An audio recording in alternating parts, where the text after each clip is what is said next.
Bom, gente, a primeira coisa é a gente ter claro que a gente não está falando de legalizar maconha medicinal, porque legalizada ela já está. O que a gente está discutindo aqui é se os pobres podem ter maconha medicinal. E se a classe média pode ter maconha medicinal. O rico paga R$ 2.854, vai na drogaria e compra Mevatil, que é 27 miligramas por ml de THC e 25 miligramas por ml de CBD. Eu nunca experimentei, mas eu tenho certeza que funciona. Então, a discussão sobre legalização de drogas é totalmente turvada, e especificamente no caso da maconha, ela é cruel, porque é uma substância extremamente terapêutica, com muitos usos, e que é extremamente barata. Todo mundo poderia plantar em casa. Podemos ter cooperativas que fazem a preço de custo. E por que isso está sendo vendido a R$ 2.854 e nós ainda estamos discutindo como regulamentar o plantio?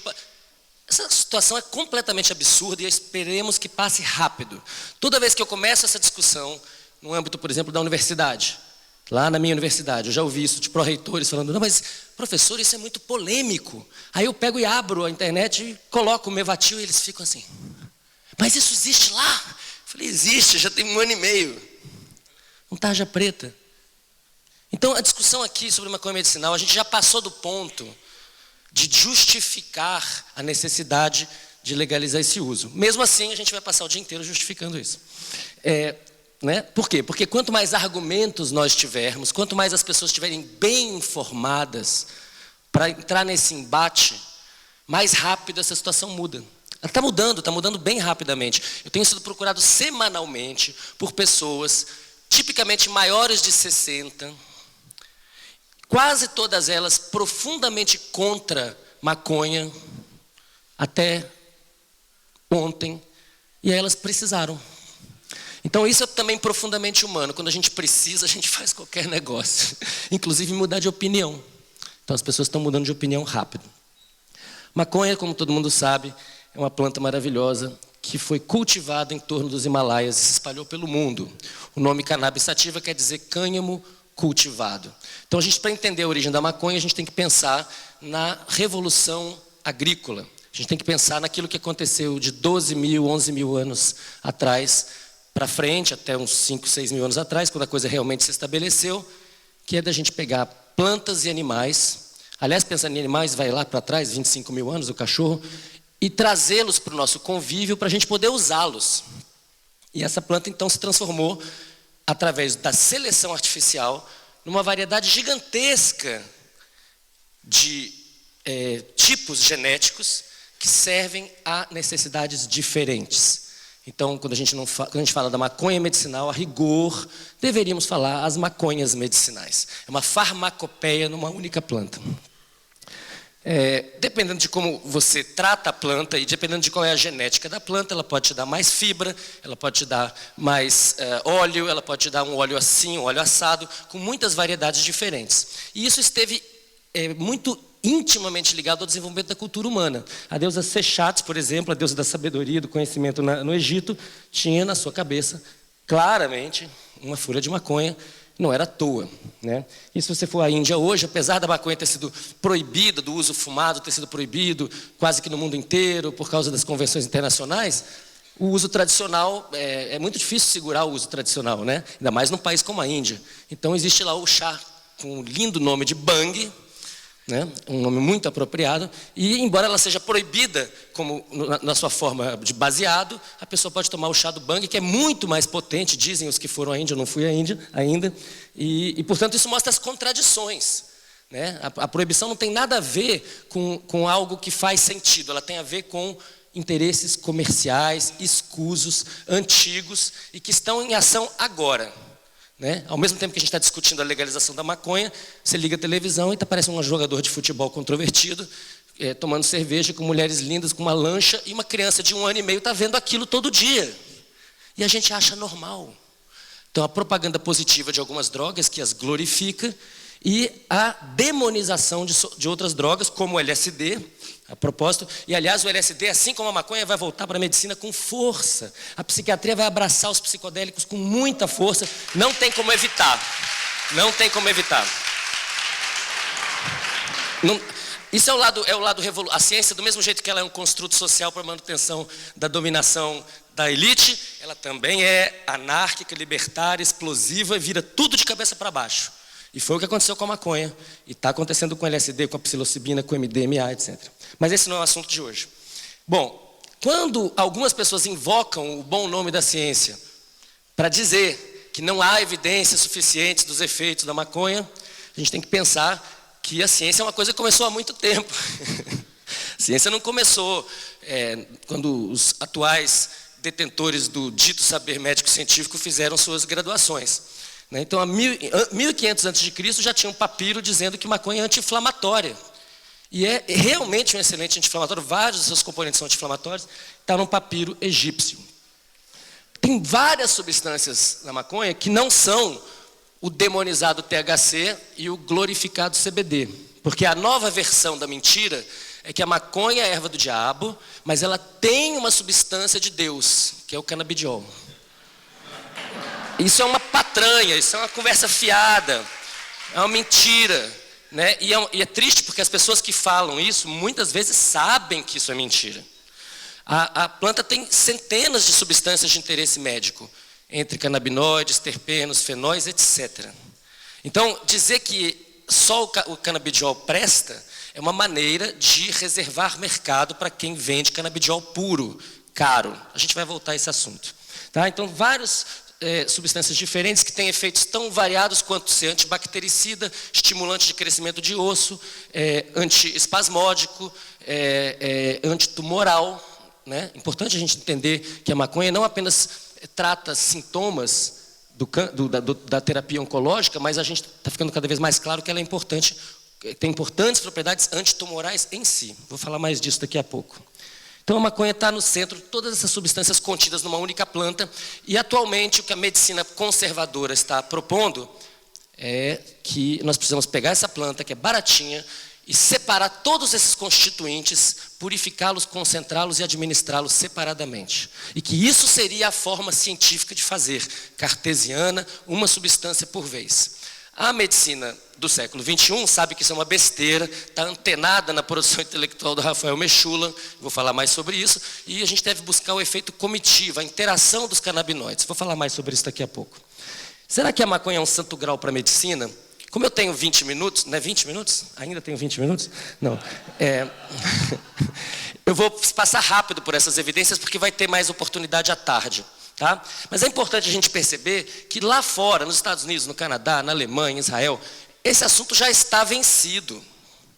Né? Tem quase 10 anos que o Sanjay Gupta, que seria assim, o Drauzio Varela dos Estados Unidos, ele mudou de ideia. Ele emitiu opiniões contundentes contra a maconha medicinal, e depois de alguns anos ele falou, não, me desculpem. Pediu desculpas ao seu público, falou, quando eu disse que não havia evidências, eu estava sendo ignorante. A evidência estava lá, eu é que não conhecia. Gente, o artigo científico que descreve propriedades antiepilépticas da maconha é de 1843, confere? O Shaughnessy, não é isso? 1843. Em 1970, o mestre Carlini estava publicando artigos, inclusive com o Mechoulam, descrevendo isso em detalhes.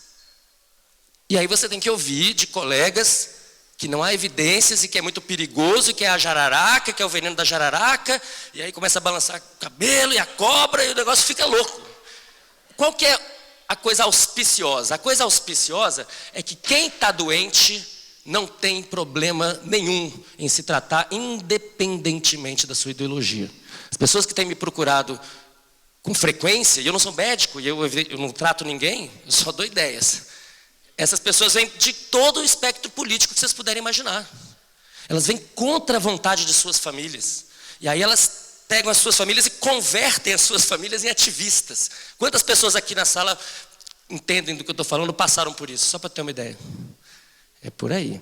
Então isso é o que a gente chama de um movimento em ação. O movimento está crescendo.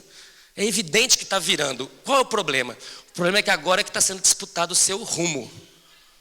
Então, nesse momento, aqui no Brasil, só vai vender maconha quem tiver muito dinheiro para fazer isso. Porque a maconha está sendo tratada na regulamentação da Anvisa como se fosse plutônio. Entendeu? É um negócio assim. Então, a simbologia de que a maconha é o demônio, ela continua lá. É o demônio, mas tem uma coisa de Deus lá que a gente vai tirar. E a gente precisa combater isso rápido, porque senão a gente troca um modelo péssimo por um modelo quase péssimo. E aí a gente vai ficar numa situação péssima. Bom, então temos um problema aqui, né? Eu tenho dito para algumas companheiras e companheiros, falam, mas você não é contra a entrada das empresas e tal? Não era melhor que fosse tudo autocultivo e cooperativas? Veja, gente, em tese, sim, mas assim, qual é a correlação de forças para isso? A discussão é o contrário. A discussão é assim, as empresas chegaram, elas estão aí, a Canopy está instalada, a GW está aí. O que a gente vai fazer para elas não terem todo o mercado? Há 10 anos atrás, se o Brasil tivesse tido mais clareza, se tivesse investido menos no pré-sal e mais na mamona e na maconha, talvez não tivesse rolado o que rolou e talvez a gente estivesse hoje disputando o mercado mundial de cannabis medicinal, porque o Brasil tem potencial para isso. Mas a gente vacilou e agora a discussão é, podemos evitar a invasão do nosso mercado? A gente consegue disputar parte desse mercado com um pouquinho de... Eu tenho 20 minutos? Então, não, foi mal. Me dá mais 10 minutos? Ô, Guete, obrigado. Não, então. A discussão é essa, tá? E essa discussão, a gente está, na verdade, a guerra está sendo perdida. O caminho que a Anvisa tomou é muito perigoso, a consulta pública está aberta, a gente tem que lutar. Tá? Mas uma coisa bacana é que quando se trata de uma questão que envolve princípios tão fundamentais da humanidade como todo mundo que está doente quer se tratar, a desobediência civil ela tem poderes mágicos. Então, os cultivadores resolveram, há bastante tempo, que eles iam fornecer remédio para as pessoas que precisam. E isso criou esse movimento que está aqui. Vamos bater uma salva de palmas para os cultivadores que tiveram essa coragem de fazer isso. Salva de palmas.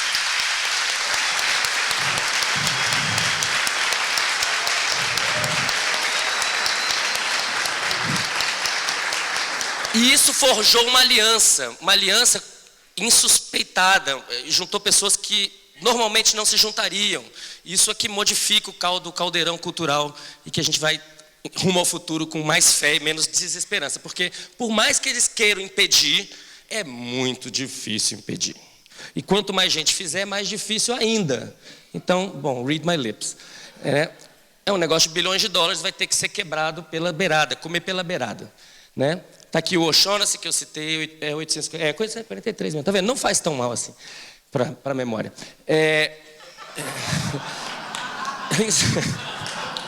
Vou lembrar aqui do João Menezes, no nosso congresso de 2013, do CID, que aí uma mãe de paciente falou assim, mas doutor, não era mãe de paciente não, era paciente. Ela falou assim, mas doutor, tá bom, tem todos esses efeitos positivos, mas dá barato. Ele falou, ainda tem isso. Bom, aí as evidências, eu vou passar bem rápido, porque isso vai ser voltado antes, meu tempo já acabou, acho que tem mais uns 10 minutos. E os ensaios clínicos com CBD para Alzheimer existem, para Parkinson estão começando a aparecer, agora tem com extrato, tá certo? Então, a pessoa falava assim, não, mas só tem ensaio clínico com substância pura. Tá aqui os canadenses. Graças a Deus, os canadenses quebraram essa lógica, estão trabalhando com extrato de planta, eles patentearam, vão ganhar dinheiro com isso, mas não vão cobrar os olhos da cara. Não é purificado, não custa tão caro. E funciona. Olha que interessante, isso é importante a gente entender. Funciona para algumas pessoas e não para outras. Vamos entender isso, maconha não funciona para todo mundo, nem todo tipo de maconha funciona para qualquer pessoa. É por isso mesmo que esse mercado é muito grande e cabem muitos pequenos produtores com variedades diferentes, para fins diferentes. Tá? É importante, isso aqui é muito importante. A GW investiu os olhos da cara para fazer o Epidiolex, um remédio que é basicamente CBD puro, é caro e funciona, é um bom antiepiléptico. Porém, contudo, todavia, começou a aparecer evidência científica que depois de 7 meses ele para de fazer efeito. Alguém já passou por isso antes? Aqui? Levanta a mão quem já passou por um extrato que para de funcionar, uma coisa do gênero. Só? Eita, gente, tá boa a coisa. Qual que é o problema? O problema é que toda substância induz alguma tolerância. Então, tudo aquilo que funciona, depois de um tempo, para de funcionar. Toda vez que você vai ao médico, ele muda a dose, ele muda o remédio, não é assim? A nossa experiência com o médico não é assim? Bom, então, investiram muito dinheiro num remédio que depois de 7 meses começa a parar de funcionar. Só que o extrato da planta não para de funcionar. Então eles investiram muita grana numa coisa cara e o que é barato é melhor. E por que eles não estão fazendo o que é barato? Porque não dá tanto dinheiro. Mas os canadenses romperam essa lógica e agora cabe ao Brasil romper também, né? Em Parkinson, tem uns filmes incríveis com Parkinson, para tratar, inclusive, os efeitos da terapia para Parkinson. Né? A terapia com levodopa, que leva a um quadro complicado de cinesia e que é muito bem tratado com Parkinson. A evidência está crescendo. O pessoal que é contra, eles exigem, né, evidências assim, fortíssimas. Mas, evidentemente, isso não foi... Quando você fala assim, é normal um psiquiatra receitar 6 remédios para alguém? É. Qual é o artigo científico que testou esses 6 remédios juntos por 10 anos? Nenhum. Então deixa a gente tratar as pessoas com maconha medicinal para Parkinson, porque tem uma boa evidência aqui. Já que eles fazem esse tipo de medicina...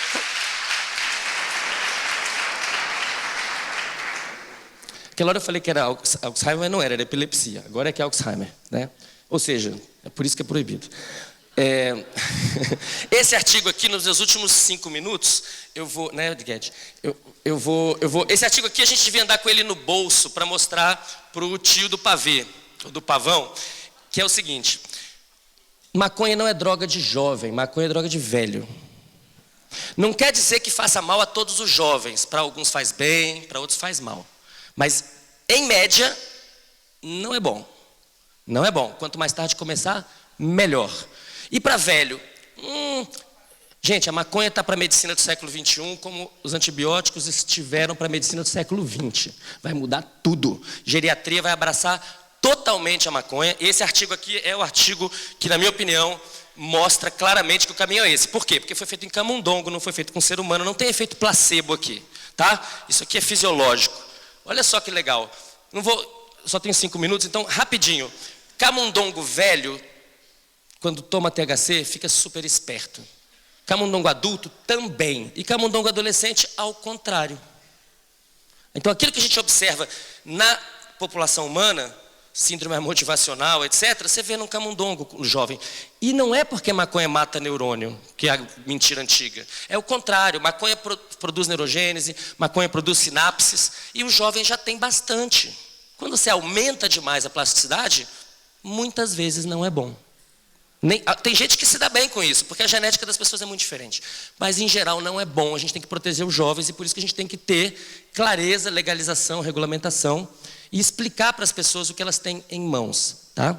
E nesse artigo aqui eles mostraram que o perfil de expressão gênica dos neurônios muda com o canabinoide. Então, basicamente, a história é assim. A gente nasce, produz muito endocannabinoide, tem muita sinapse nova. À medida que envelhece, tem menos e menos canabinoide no cérebro. E quando você fica, após uma certa idade, 25, né, passa a valer a pena repor esses endocannabinoides com canabinoides exógenos da planta. Então, com certeza, todo mundo vai... Daqui a 20 anos, a febre do Prozac acabou e vai estar todo mundo tomando óleo de maconha. Está tudo gravado, daqui a 10 anos a gente confere. Bom, gente, para câncer isso é importante. A evidência é crescente de que maconha é antitumoral. Eu vou mostrar rapidamente 2 coisas, no caso para glioblastoma. Um modelo, controle, aqui o THC baixa para menos da metade, o CBD baixa, não é tão eficaz, quando eu misturo os dois é ainda melhor. Essa aqui que eu acho, esse é meu favorito. Né? Um modelo de tumor não tratado, depois de 21 dias está grandão. Quando trata com canabinoides misturados, metade. Quando trata com irradiação apenas, que é a terapia padrão, não evita o crescimento, parece que segura no início, depois não. E quando mistura irradiação com canabinoides, cadê o tumor? É por isso que em Israel eles não têm mais questão sobre isso. Terapia oncológica envolve maconha. Não é isso? Em Israel, se você procurar o guia médico feito pelo Ministério da Saúde de Israel, eles usam maconha para várias coisas, para câncer, para depressão, para veterano de guerra, para trauma. E eles estão fazendo isso já há um tempo. Tem um monte de pacientes lá, 25 mil pacientes usando maconha medicinal em Israel. E eles estão indo num caminho tecnologicamente bastante sofisticado, no Technion, no Instituto Israelense de Tecnologia, o David Mary está pegando os canabinoides isoladamente, vai lá, coloca na mão um robozinho, mistura em várias combinações de concentrações diferentes para tratar o tumor de um tumor específico de uma pessoa específica, ou para tratar epilepsia congênita de uma pessoa específica. É um tratamento de medicina personalizada muito sofisticado, mas muito caro. Tem um outro caminho. O outro caminho é você, em vez de partir das substâncias puras e buscar a combinação ideal para aquele caso, partir das 800, 1000 variedades de plantas que a gente tem e buscar qual é a melhor planta para aquele paciente naquele momento. É um outro caminho. Bom, uma outra coisa que é importante a gente lembrar, muitos médicos aqui no Brasil têm falado, mas não dá para fazer maconha medicinal porque não dá para saber a dose. Duas mentiras. A primeira é que não dá para saber a dose. Dá para controlar bastante bem, sabe quando que foi colhido, faz o extrato, mede, certifica e dá uma média ou uma variância. Isso aí não tem nenhum mistério sobre isso. Tá? Mas a segunda, que é importante, a medicina não trabalha com dose exata. Quanto que vocês foram ao médico e ele falou assim, olha, você está com 82 quilos, então você vai tomar 6/7 desse comprimido. Isso não existe. Ou você toma 1, ou você toma meio, ou você toma 2. Não é isso? E quando você pega o Tilenol do seu filho, é assim, vai subindo a dose, acima de 40 quilos, é tudo igual. É ou não é? Eu tô maluco? Pronto, então esse papinho de que a gente não pode saber, isso é tudo ideologia. Isso é tudo ideologia, isso é tudo para impedir o avanço da medicina nessa cultura tanatológica em que é tudo sobre morte, não sobre vida. Agora, como todo mundo viu em Game of Thrones, a vida ganha, né, gente? A morte não ganha. Então a gente vai ganhar. Então, quando a gente está lidando com vitaminas, por exemplo, a gente não sabe a dose. Você sabe quantos miligramas de vitamina C você ingeriu hoje de manhã, no café da manhã? Ou cafeína? Não. Quando fizeram o primeiro ensaio clínico, que foi o escorbuto, né? Foi um capitão da Marinha que fez o primeiro ensaio clínico em inglês, ele separou os pacientes e falou, vocês vão comer laranja e limão, vocês não vão. Essa galera teve escorbuto, essa galera não teve. Ele falou, opa, tem que ter laranja e limão. Ninguém perguntou qual era a dose. Se por acaso você não souber a dose, não vai tratar o cara? Vai morrer porque comeu laranja demais? Então a gente tem que entender que maconha está muito mais próxima de alimento do que de veneno. Não é veneno de jararaca, é laranja, maçã, banana. Meu tempo está esgotado. Ou não, tem mais 3 minutos? Não, então tem muito tempo, olha só. Se a gente está propondo a legalização da maconha, a gente tem que ter na ponta da língua quais são os seus grupos de risco. O problema é que a ciência não tem muita clareza ainda sobre isso. A gente sabe algumas coisas. O que a gente sabe? Que jovens que fazem uso precoce e abusivo de maconha têm grande chance de se darem mal na vida, de não entrar na universidade, de não arrumar emprego e virar nini. Isso pode acontecer. Acontece com muita gente. Não acontece com todo mundo, mas a gente deve, então, já que é uma questão epidemiológica, proteger a maioria. Gestantes e lactantes, a evidência está crescendo de que não deve. Tá? Agora, qual maconha, em qual dose? A pessoa me pergunta, professor, o que o senhor acha? Minha mulher está grávida. Ou a mulher fala, eu estou grávida. O que o senhor acha? Eu falo, bom, acho que você devia evitar, né? Por quê? Porque os canabinoides estão envolvidos no processo da embriogênese. Mas eu conheço alguém que fez... Bom, tudo bem. Não é veneno de jararaca. Mas, já que a gente deve responsavelmente identificar os grupos de risco, incluamos gestantes e lactantes. Eu não tenho nenhum problema com isso. Acho que ninguém deve ter. Né? Psicose e depressão são controvertidos. Por quê? Porque tem maconhas que são pró-psicóticas, muito THC e baixo CBD. E tem maconhas que são remédio para psicose, muito CBD e pouco THC. Então não é que ela é toda perigosa para os psicóticos, a gente tem que qualificar esse debate. Né? Depressão também é controvertido. Por quê? Porque em baixas dosagens, tipicamente ela é um antidepressivo e produz neurogênese no hipocampo, que é um mecanismo de ação dos antidepressivos. Mas em doses altas, pode levar a síndrome amotivacional, cursa com depressão, a vida se complica. Né? Bom, o efeito comitivo é importante a gente entender, vou passar muito rápido, é basicamente a ideia de que se tem muitas substâncias diferentes atuando nos mesmos receptores, a tolerância é menor, o sistema se habitua menos, e, portanto, ele responde por mais tempo àquela terapêutica. E talvez até o uso de variedades um pouco diferentes faça esse efeito comitivo, um meta-efeito comitivo, assim, fica circulando por variedades diferentes e nunca...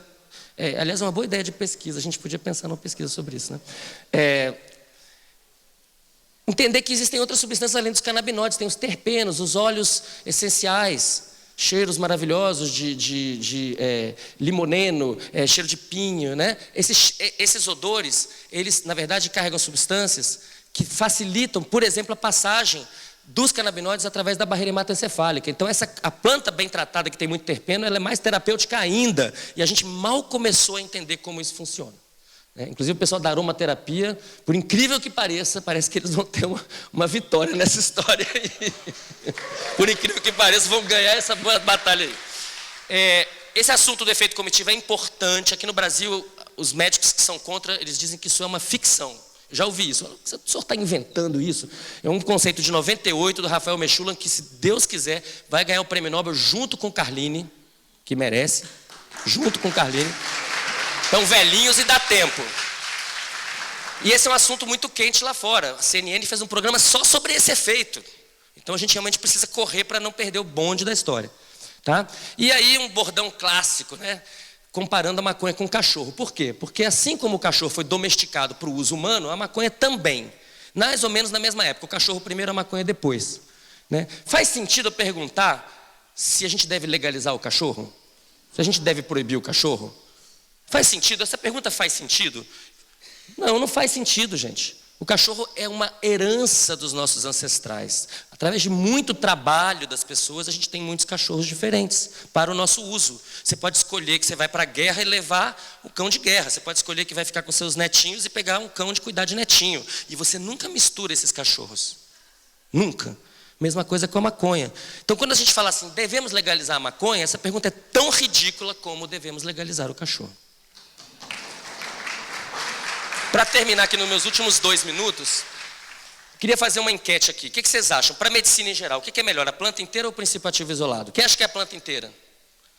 Quem acha que é o princípio ativo isolado? Bom, gente, depende. Cada caso é um caso. O que a gente tem que garantir é que todas as possibilidades terapêuticas estejam garantidas. Assim a gente cobre todo mundo. Aí a gente protege todo mundo. Se a gente ficar numa bandeira contra a substância pura, a gente pode estar prejudicando alguém. Então, nesse caso, é muito interessante a gente entender que para a medicina em geral, para chegar no povo, é a planta inteira. Mas que em situações específicas, talvez seja necessário um remédio mais caro, que é um princípio isolado. Beleza? Faz sentido? Bom, então, para terminar, muitas pessoas falam assim, pô, Siddhartha, então você é a favor de liberar as drogas ou liberar a maconha? Eu falo, não, de jeito nenhum. Liberado já está liberadaço. Qualquer pessoa de qualquer idade compra qualquer coisa em qualquer lugar. Isso é um absurdo completo. A gente está vivendo a bagunça total, liberou geral, bunda lelê. O que a gente tem que fazer, regulamentar. Como é que regulamenta? Cada substância de acordo com suas características específicas, sem generalizações. Para cada variedade de maconha, uma bula diferente, sabendo as doses dos constituintes, sabendo o prazo de validade, quando foi colhido, quanto tempo isso dura na geladeira, e se colocar em temperatura ambiente, o que acontece. Atualmente a gente não sabe de nada disso. As pessoas estão se tratando e está funcionando porque realmente é muito terapêutico, mas a gente está muito longe de otimizar isso. Porque quase todo mundo está se tratando às cegas. Grau de pureza contaminantes. Bom, a maconha que está na rua, gente, tem tudo que vocês puderem imaginar. Ela é iatrogênica. Ela carrega venenos. E mesmo assim, ela é terapêutica. Isso é que é mais incrível. É que apesar de todo o vilipêndio da maconha, quando ela é vendida do jeito que ela é vendida, ainda assim há espírito, como dizia Maria Sabina, ainda assim ela funciona. Imagina quando a gente puder realmente todo mundo ter acesso à flor, às folhas, que também tem sua magia, e a gente puder usar isso da maneira adequada, exato. Né? Eu me lembro, a gente fez um evento lá em Natal, do Delta 9, com a FRN, é uma organização pró-cannabis medicinal, e aí a gente mandou 20 ingressos para o ProERD, da polícia, e eles não usaram. Era um evento pago, eles não usaram, ficaram, né, não vieram. E aí no meio, mais ou menos assim, no meio da manhã, eu percebi um senhor muito diferente. Parecia um personagem do Rubem Fonseca. Um terno puído, um sapato, um cara diferente. Eu falei, pô, aquele cara ali, tô achando que ele é polícia. Aí eu falei com os organizadores, eles foram lá no cara e ele era polícia mesmo, ele era da DENARC. E estava lá, e inclusive tinha uma outra policial, ele revelou que ela estava lá paisana, né? E aí a gente começou a conversar, alguns médicos se aproximaram e mostraram uma flor maravilhosa para eles. Aí o cara olhou e falou, mas isso não é maconha? A gente falou, não, isso é maconha. Não, maconha é um negócio sujo, feio, fedorento, duro. A gente falou, pois é, né? Essa é a maconha produzida pela ação de vocês. A maconha, quando vocês não estão na área, é essa daqui, ó. Aí ele cheirou aquilo e viu que era uma coisa muito bonita, né? E ele falou assim, mas você sabe que eu podia prender você. Tinha um médico, né, que ele mostrou, ele falou, você podia te prender, né? Em flagrante. Aí o médico falou, mas não vai, né? Aí ele olhou assim e falou, minha mãe tem Alzheimer. Ou seja, né, não vamos demonizar ninguém, a gente precisa abraçar todo mundo, trazer todo mundo de volta para a vida e falar, vamos sair dessa onda que isso não vai dar certo. Bom, eu queria terminar falando que a gente precisa desenvolver uma agenda, né, Cecília? Eu acho que a Fiocruz tem um papel muito importante, a FRJ também, né? Uma agenda, né, Valcler? O que é essa agenda? Ela é uma agenda médica, claro. Dor neuropática, epilepsia, esclerose múltipla, câncer, autismo, doença de Parkinson, Alzheimer, senescência, não é doença, é que a gente fica velho, depressão, ansiedade, tudo isso faz parte dessa agenda médica. Mas essa agenda médica, ela precisa ser uma agenda social. Porque, veja, toda essa agenda já está atendida hoje. Para quem? Para os ricos. Se o cara precisar disso, ele pega o Mevatil e aí ele dilui e faz lá seus experimentos para cada doença dessas, ele vai encontrar uma posologia ideal. E o pobre? E a classe média? A classe média não tem essa grana. E o pobre? Jamais. Né? Então vai ficar tomando remédio ruim, iatrogênico, que causa um monte de doenças. Né? Eu lembro muito de um químico lá, o Wolfgang, lá, que está lá na Paraíba, que ele virou ativista da maconha medicinal, porque o filho dele estava tomando 10 remédios e teve uma fratura deitado, por causa que o remédio descalcifica, deitado no berço. Aí ele foi e trocou tudo por um extrato de maconha, e o menino está ótimo. Então, a gente precisa de uma agenda médica, social. E, para terminar, agora que meu tempo realmente acabou, para quem tem medo de Souza Cruz, Fiocruz. Obrigado, gente.